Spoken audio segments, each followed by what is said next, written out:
Hello and welcome everyone. कैसे हो दोस्तों? आई होप सब बढ़िया होंगे, मस्त होंगे।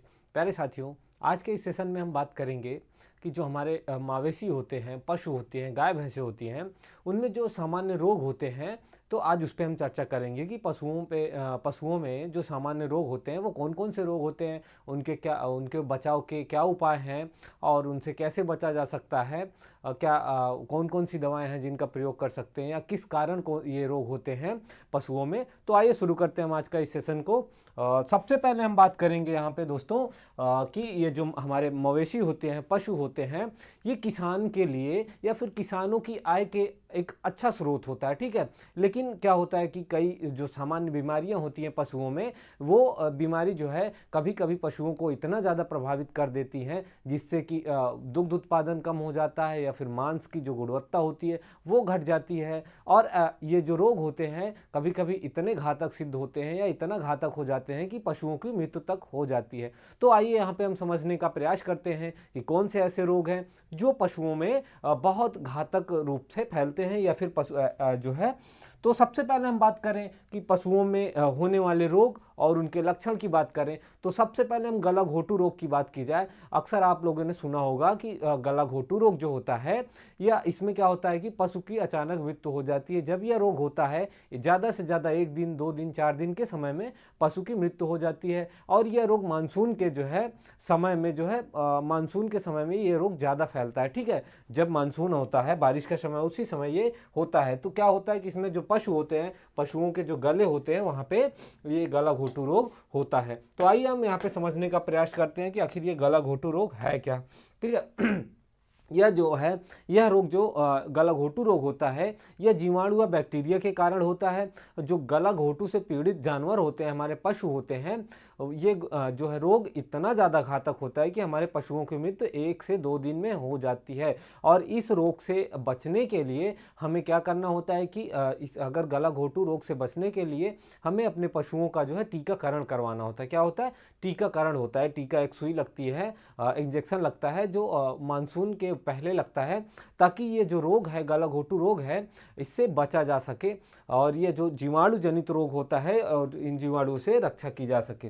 अब ये जो गला घोटू रोग होता है, ये मुख्य रूप से गाय और भैंसों में होता है, ठीक है। सबसे ज़्यादा अगर बात की जाए, सबसे ज़्यादा अगर कोई जानवर प्रभावित होता है तो वो गाय और भैंस होती हैं, जो सबसे ज़्यादा गला घोटू रोग से प्रभावित होती हैं। अब हम बात करते हैं गला घोटू रोग के लक्षण की, कि ये जो गला घोटू रोग होते हैं, इनके लक्षण क्या क्या होते हैं। तो साथियों, सबसे पहले जो ये रोग का लक्षण दिखाई देता है हमारे पशुओं में, वो होता है जो हमारे पशु होते हैं उनको अचानक से क्या होता है, बुखार हो जाता है। उनका जो क्या होता है कि शरीर होता है, जो उनका बॉडी टेम्परेचर होता है, वो अचानक से बढ़ जाता है। और ऐसी अवस्था में जो हमारी गाय या भैंस है, जो हमारे मवेशी हैं, वो कांपने लगते हैं। क्या होता है? कांपने लगते हैं, कपकपाने लगते हैं।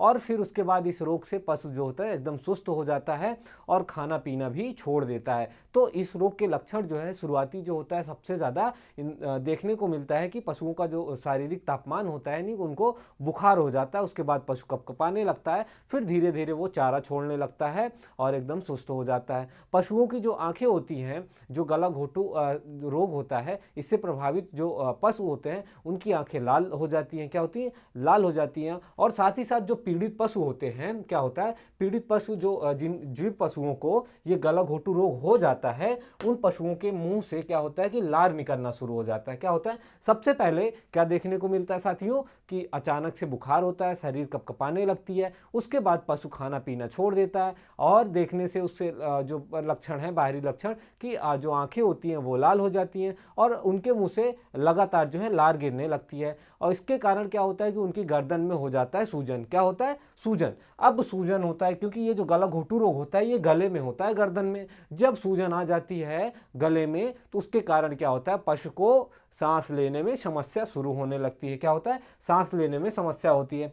तो ऐसी अवस्था में जब पशु सांस लेते हैं तो उनके जो गला होता है, गले से घर घर की आवाज़ आती है और उसके बाद जब यह गर्दन जो है गर्दन में काफ़ी ज़्यादा सूजन आ जाती है तो लगभग 12 से 24 घंटे के अंदर पशु की मृत्यु हो जाती है। क्योंकि जब गले में सूजन आ जाती है तो ऐसे में क्या होता है कि जो गले की जो नसें होती हैं उनमें सूजन आ जाता है, तो जो ऑक्सीजन होता है या फिर जो हवा लेते हैं, ऑक्सीजन लेते हैं, सांस लेते हैं, ये जो सांस नहीं जा पाती है या फिर सही से सांस नहीं ले पाते हैं, उसकी वजह से इनकी पशु की मृत्यु अचानक से या जल्दी में हो जाती है। साथ ही साथ पशुओं के जो पशु के पेट में दर्द होता है और वह फिर क्या होता है ज़मीन में गिर जाता है, और जैसा कि पहले हमने चर्चा की कि पशुओं के मुंह से लार गिरने लगती है। अगर ये लक्षण का जो एकदम शुरुआती पहलू है, अगर ये लक्षण, इस रोग के लक्षण एकदम शुरू में ही दिखाई देते हैं तो क्या होता है कि अगर इलाज करने पर, तब उस अवस्था में इलाज करते हैं तो पशु 1-2 दिन तक जीवित होता है, उसके बाद मर जाता है। ठीक है, क्योंकि ये जो रोग होता है, इस रोग में लगभग 80%, ठीक है, लगभग 80% क्या होता है, ये जो गला घोटू रोग होता है इसमें पशु की मृत्यु होना संभव होती है।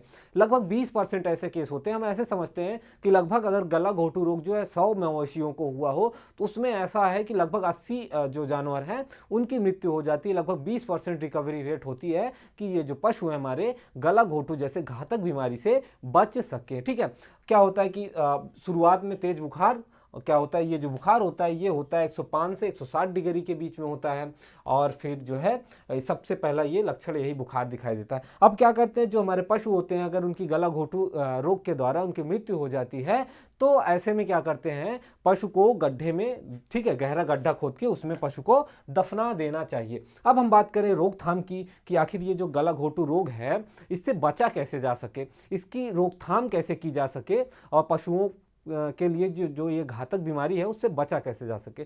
तो सबसे पहले क्या होता है कि हर वर्ष आप ध्यान देंगे कि जो बारिश शुरू होती है यानी मानसून आने के समय, वर्षा ऋतु से पहले जो है गला घोटू का जो टीका होता है उसको पशुओं को अवश्य लगवाना चाहिए। ठीक है, इससे क्या होता है कि जो पशु को ये रोग जो है कम होने के चांसेज होते हैं। ठीक है, और दूसरा चीज़ यह ध्यान रखना होता है अगर कोई पशु उस समय बीमार है तो उस पशु को सारे पशुओं से अलग रखना चाहिए ताकि ये रोग जो है दूसरे पशु तक ना फैल सके।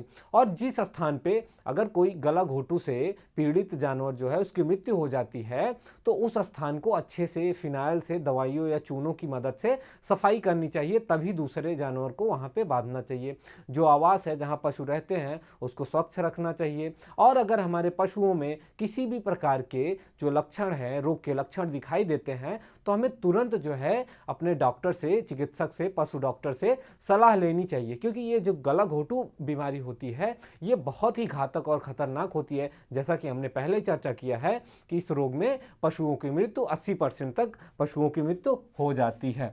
आगे हम बात करें दोस्तों तो दूसरा जो प्रमुख रोग है पशुओं में वो होता है लंगड़ा।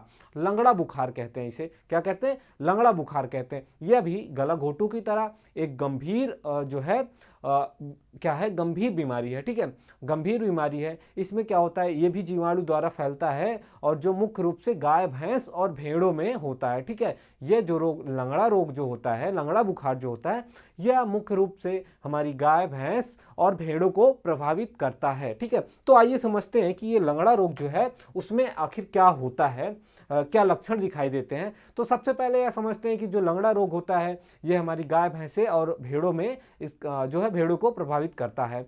यह जो रोग होता है वो तेजी से फैलता है और अचानक से पशु की मृत्यु इस रोग में भी हो जाती है। अब बात करते हैं दोस्तों लक्षण की कि जो ये लंगड़ा रोग है इसके जो लक्षण होते हैं, क्या क्या लक्षण होते हैं। तो लक्षण की बात की जाए तो सबसे पहले जो लक्षण दिखाई देता है तेज बुखार। ठीक है, क्या होता है, पशुओं का जो शारीरिक तापमान यानी उनको तेज बुखार हो जाता है अचानक से। ठीक है, और क्या होता है, इनका जो बॉडी टेम्परेचर होता है वो अचानक से बढ़ जाता है। और दूसरा प्रमुख जो लक्षण देखने को मिलता है वो होता है लंगड़ापन। ठीक है, क्या होता है, लंगड़ापन। ठीक है, पशु की एक या दोनों टांगों में क्या होता है, सूजन हो जाता है। ठीक, ऐसा जो लंगड़ा बुखार होता है इसमें क्या होता है, सबसे पहले पशुओं को तेज बुखार होता है और उसके बाद पशुओं की जो टांग होती है, एक या दोनों टांगों में सूजन आ जाती है और उसके बाद दर्द होने लगता है। ठीक है, दर्द होने की अवस्था में पशु क्या होता है, वो लंगड़ाने लगता है। ठीक, और आगे बात करें तो मांसपेशियों में सूजन आती है। विशेषकर पशु के कंधे, गर्दन या जांघों पर क्या होती है, सूजन आ जाती है। इससे क्या होता है कि पशु का खाना पीना कम हो जाता है, क्योंकि जब पशु को दर्द होता है तो दर्द के कारण पशु खाना पीना छोड़ देता है, ठीक है। और उसके बाद अगर जो ये रोग होता है, ये रोग एक संक्रमण बीमारी होती है और ये मिट्टी के माध्यम से पशुओं के शरीर में फैलती है, ठीक है। एक पशु से दूसरे पशु तक ये फैलती है। आगे बात करते हैं हम इस रोग की। तो बचाव की बात करी जाए तो लगड़ा बुखार जो होता है, इससे बचने के लिए सबसे पहला जो काम करना चाहिए, समय समय पे टीका लगवाना चाहिए। क्या करना चाहिए? समय समय पे टीका लगवाना चाहिए। उसके साथ साथ एक चीज का और ध्यान रखना चाहिए, वो है साफ सफाई, ठीक है। स्वच्छता का भी ध्यान रखना चाहिए और पशुओं को पौष्टिक आहार देनी चाहिए और नियमित उनके स्वास्थ्य की जांच कराते रहनी चाहिए। जब भी बुखार या कोई भी लक्षण दिखाई दे पशुओं को, तो तुरंत जो है डॉक्टर से सलाह लेनी चाहिए या फिर डॉक्टर को दिखाना चाहिए, ताकि ऐसी घातक बीमारियों से हम अपने पशुओं को बचा सकें। आगे हम बात करते हैं जो तीसरा प्रमुख रोग है पशुओं को, यह भी एक घातक बीमारी है जिसे खुरपका या मुंहपका के नाम से जाना जाता है, ठीक है। फूट एंड माउथ डिजीज कहते हैं इसको। यह भी एक संक्रमण बीमारी होता है, यह विषाणु जनित रोग होता है। यह जो है मुख्य रूप से गाय, भैंस, भेड़, बकरी को प्रभावित करता है, ठीक है। ये जो मुंहपका रोग होता है, ये भी बहुत एक घातक बीमारी होती है, ठीक है। इसमें क्या होता है कि ये विषाणु जनित रोग होता है और यह भेड़, बकरी और जो है गाय, भैंस, भेड़, बकरी और सूअर को प्रभावित करता है इस रोग से। यह रोग भी तेजी से फैलता है और जो हमारे पशुधन हैं, यानी जो हमारे मवेशी हैं या गाय भैंसे हैं, उनको तेजी से हानि पहुंचाता है, क्योंकि जो खुरपका मुंहपका रोग होता है, यह भी तेजी से फैलता है। इसमें भी इस रोग के लक्षण की बात की जाए तो इस रोग में भी क्या होता है कि सबसे पहले पशुओं को तेज बुखार होता है, उनके शरीर का तापमान तेजी से बढ़ जाता है।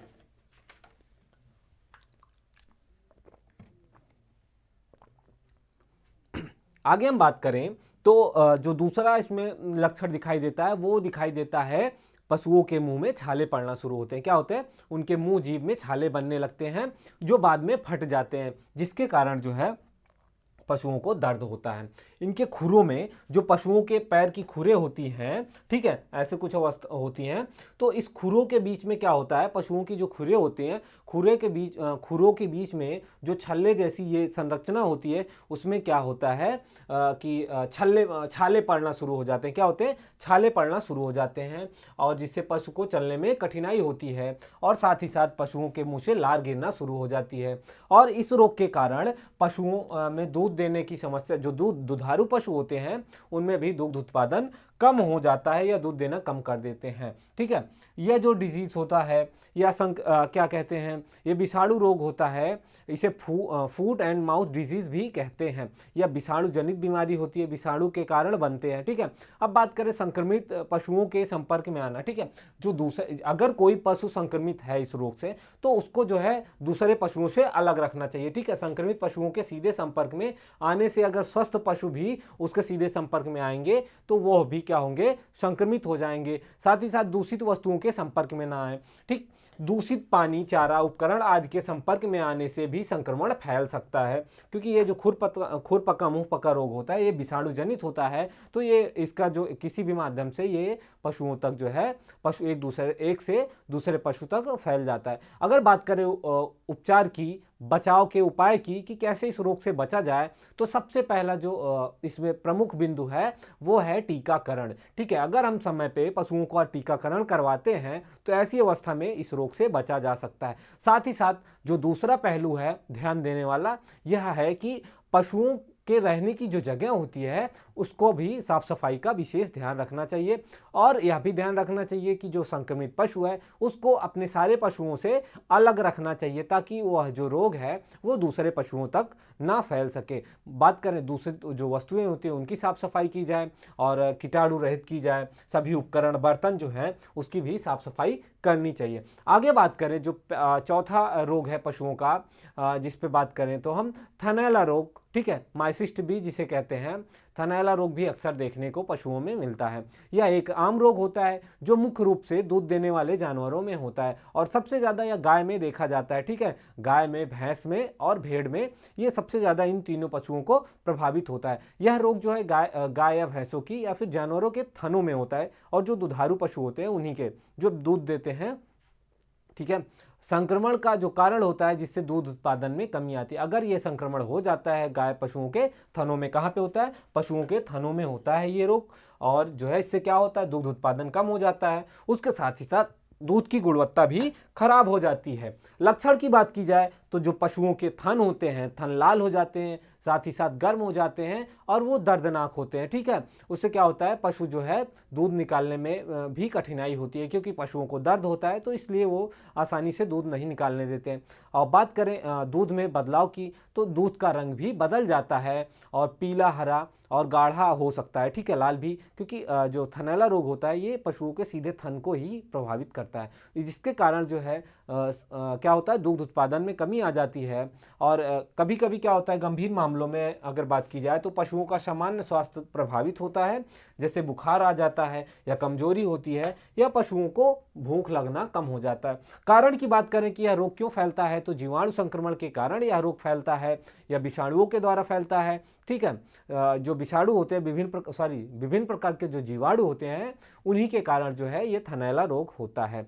और जो दूसरा पहलू है, दूध दूहने की खराब जो है तकनीकी भी प्रभावित करती है। अगर अनुचित ढंग से दूध दोहन किया जाता है तो ऐसी अवस्था में भी ये संक्रमण का खतरा बढ़ जाता है। साथ ही साथ गंदगी और स्वच्छता का भी विशेष ध्यान रखना होता है, क्योंकि गंदे वातावरण होने के कारण भी यह रोग जो है फैलना शुरू हो जाता है या फिर रोग फैलता है। ठीक है, गंदे वातावरण होने के कारण भी जो है यह। बात करें उपचार या फिर बचाव की, तो सबसे पहले उपचार या बचाव की बात की जाए तो जो दूध दोहन की तकनीक होती है उसे स्वच्छ रखना चाहिए, सही तरीके से दूध दोहना चाहिए, और दूध दोहने के जो बर्तन होते हैं उनको भी, सारे उपकरण जो होते हैं उसका भी सफाई का विशेष ध्यान रखना चाहिए। आगे बात करते हैं हम थनों की सफाई की, तो पशुओं के दूध दोहने से पहले और दूध दोहने के बाद पशुओं के थनों को अच्छी तरीके से साफ करना चाहिए। और लास्ट पॉइंट जो है, सबसे ज़्यादा ध्यान देने योग्य बात यह है कि अगर कोई पशु ऐसा है जो इस रोग से प्रभावित है, ठीक है,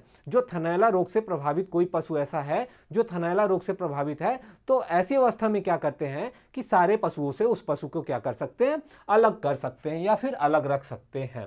आगे बात की जाए उपचार की, तो एंटीबायोटिक उपचार है। पशु चिकित्सक की सलाह से एंटीबायोटिक उपचार करना चाहिए।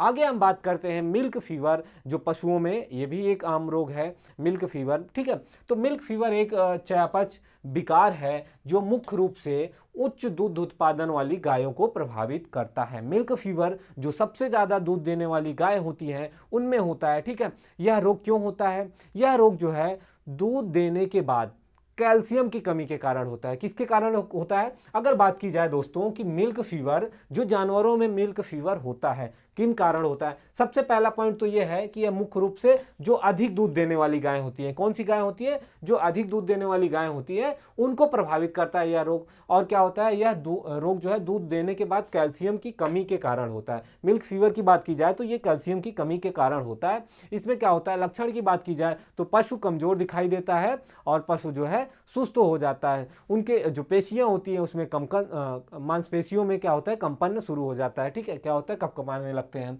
और दुग्ध उत्पादन में भारी कमी आती है। ठीक है, और पूरी तरीके से धीरे धीरे दूध देना बंद कर देते हैं पशु। ठीक, आगे बात की जाए कम कारण की, तो सबसे पहला जो प्रमुख कारण है कैल्शियम की कमी। ठीक है, दूध उत्पादन के दौरान अगर अधिक मात्रा में जो है दूध उत्पादन के दौरान कैल्शियम की अधिक मात्रा का उपयोग होता है, जिससे शरीर में कैल्शियम की कमी होती है। क्या होता है? पशुओं के शरीर में कमी होती है, तो इस कारण जो है यह रोग होता है। कैल्शियम की कमी का जो है प्रमुख कारण है कि कैल्शियम की कमी के कारण जो है मिल्क फीवर होता है। क्योंकि जो पशु होते हैं हमारे, अगर कुछ ऐसे पशु होते हैं, कुछ ऐसी गाय होती है जो अधिक दूध देती हैं, अधिक मात्रा में दूध देती हैं। अधिक मात्रा में दूध देने के कारण उनके शरीर में कैल्शियम की मात्रा की कमी हो जाती है, जिसके कारण उनको मिल्क फीवर होता है। अब यहाँ पे ध्यान देना क्या है कि जब आहार की बात की जाए, ऐसे पशुओं की जो अधिक मात्रा में दूध देते हैं और मिल्क फीवर से बचने के लिए क्या करना होता है कि हमें जो उनको आहार देते हैं, चारा देते हैं, उस पर विशेष ध्यान रखना चाहिए। ठीक है,